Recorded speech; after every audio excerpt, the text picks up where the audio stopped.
It's not only world leaders that are changing their stance on things like immigration now that Donald Trump has won. No, we're talking about the media, that they are, well, like teddy bears saying that, oh, yeah, we always loved Trump. And this too, the Morning Joe host, Micah Brzezinski, and this other guy, I remember, I forgot his name. They were invited to Mar-a-Lago after, you know that they call Trump a Nazi so many times, and maybe not directly or indirectly, but people are asking, why is Trump spending time with these people? And why did these people saying that, well, he's a fascist and all this stuff are going to Mar-a-Lago?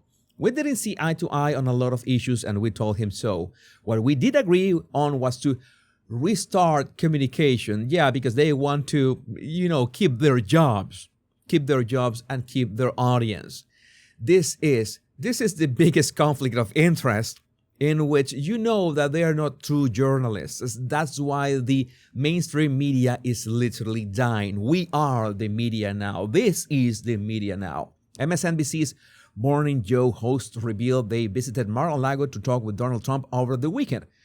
This is an odd thing to do with a fascist dictator, no? And let's see what they have to say about this. Over the past week, Joe and I have heard from so many people, from political leaders to regular citizens, deeply dismayed by several of President-elect Trump's cabinet selections, and they are scared.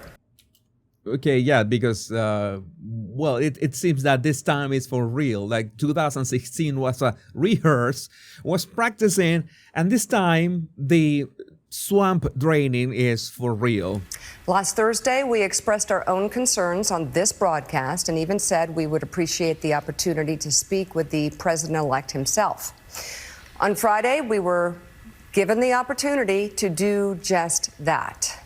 Joe and I went to Mar-a-Lago to meet personally with President-elect Trump. It was the first time we have seen him in 7 years. All right, so it is nice. Trump invited them, and they accepted, and they went there. And they knew that they have to go there because the numbers don't lie.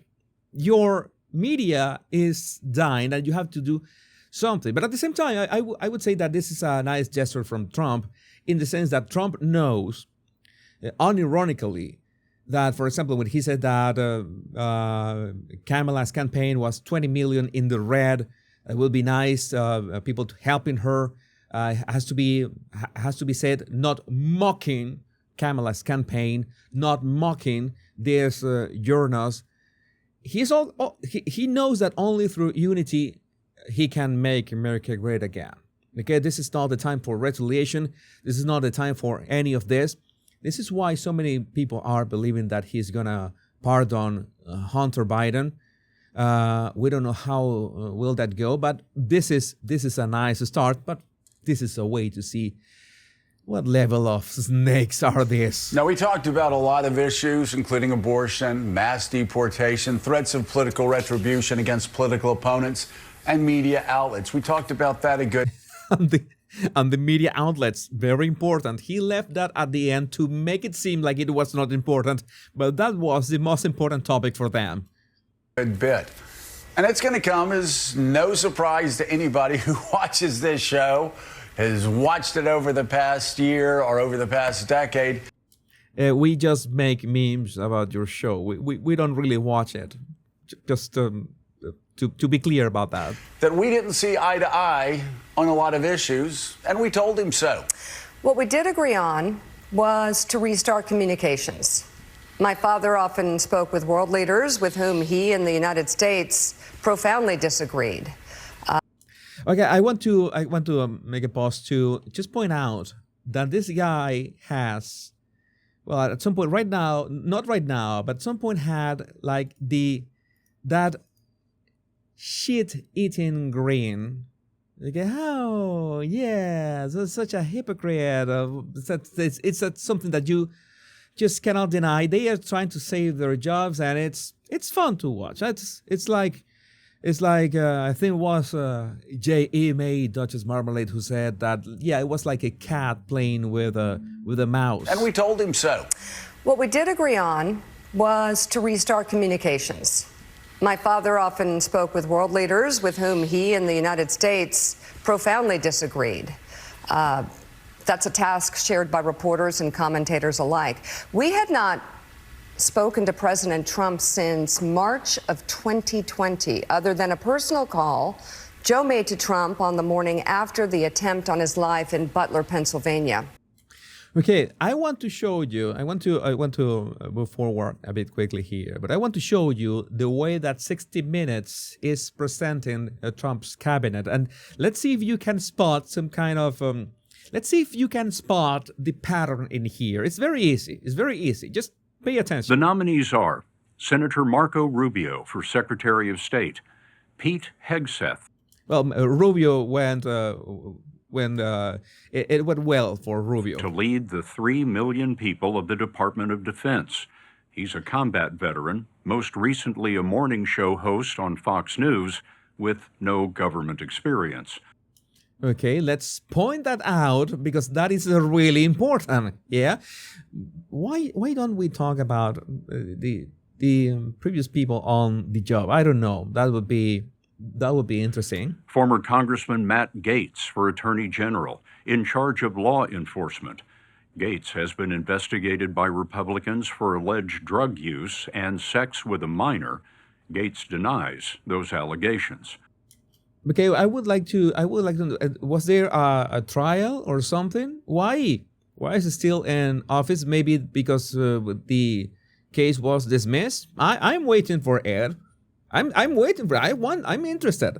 I want to know. It's interesting that if they had something on him, it's like when people say that, oh, you're going to see the Epstein list is not going to be released because Donald Trump is in the list. And I would say, don't you think that if Donald J. Trump was in Epstein list, it would have been used against him long ago? And well, their tiny brains just explode at that moment. They glitch. Former Congresswoman Tulsi Gabbard for Director of National Intelligence.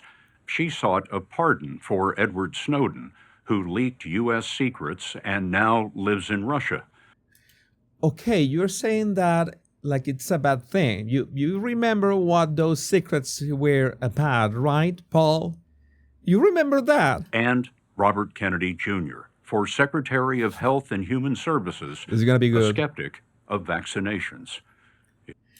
He is not a skeptic of vaccinations. He wants vaccines to be tested to make sure that they are safe in every step of the way, especially those administered to children. It's up to the new Republican majority in the Senate to decide whether these nominees are equipped to represent the American. Well, this is how the media is reacting. You know, this is casual fear. This is not unexpected. That's why we are here to call them out and make fun of them at the same time. That's what unites us in this journey. But again, as usual, this is regardless of CNN or MSNBC. I think that MSNBC is up for sale. Some of you were mentioning that in the live chat, by the way. That would be interesting. That would be interesting to see who is going to buy that, because it would be a great idea to make these platforms have so many viewers, have so much equipment, have the infrastructure to have actual journalists in there. And we're going to see why there's not actual journalists in the next section. But first, I would like to know, what do you think about this in the comments?